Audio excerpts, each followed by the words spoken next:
What is up, Twins territory? This is Tom Froming here on YouTube, trying something a little bit different today. I've got some Twins takes that don't quite fit into the stuff I'm doing on Twins Daily and are too long to fit on Twitter, so I figure I'm going to kind of give this a shot.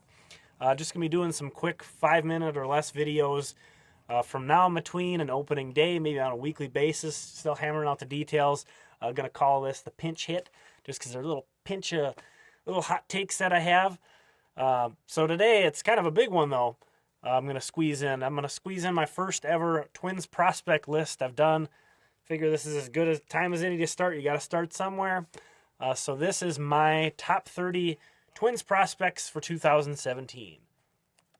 Okay, here we have the bottom tier of the top 30, numbers 21 through 30. Lots and lots of lower level guys on this part of the list. In fact, 7 of these players are under the legal drinking age.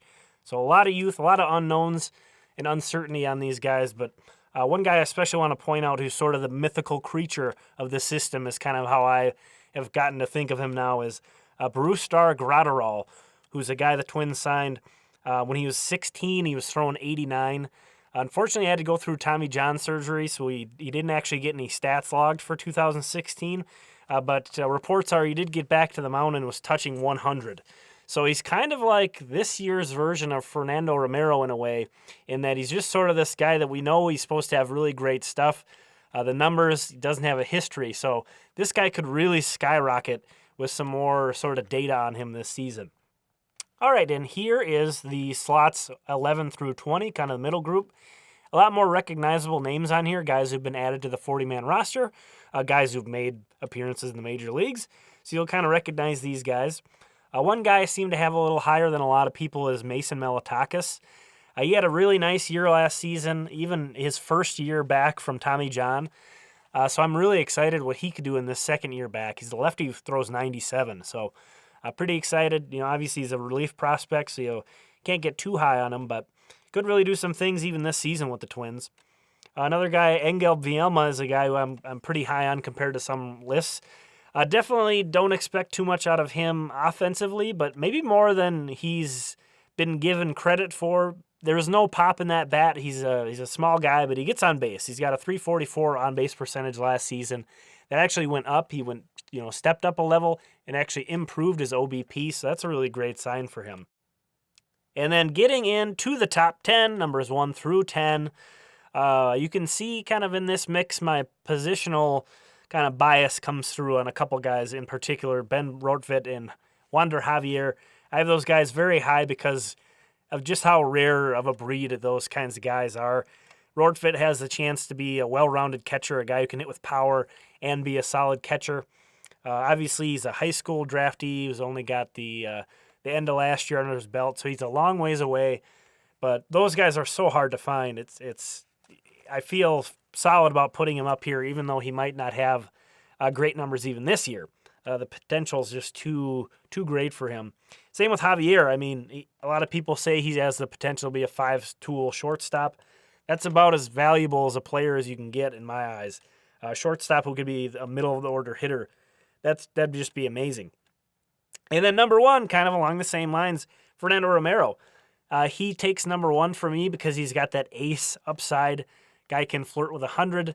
He's got a super slider in the 90s. He's got the best stuff in the system. Probably the most likely guy. Maybe you could argue Tyler J against Romero as the most likely guy to be a true ace in the future, but we've seen a little bit more in terms of starting pitching out of Romero this year. And then these rankings were done prior to the Alex Kirilloff injury. He's going to miss the whole year with an elbow injury. I have him lower than a lot of people, but that's not really as much of a reflection on me being low on him as opposed to me being very comfortable with the other guys in front of him. Well, there you have it. That is my top 30 Minnesota Twins prospects for 2017. This was a lot of fun to put together. Very difficult, though. I did put a lot of time into really kind of thinking about sliding these guys in. It's tough when you have guys who've been in the system a long time. We've seen a lot of them versus brand new guys who haven't really seen in the States a lot. And then you've got sort of where to put hitters versus pitchers in this mix. How do you value relief pitchers over starters? There's just so much that goes into sort of thinking these through. But it was definitely a great exercise in getting sort of me also prepared and grasp on the whole system even further as we enter the 2017 season.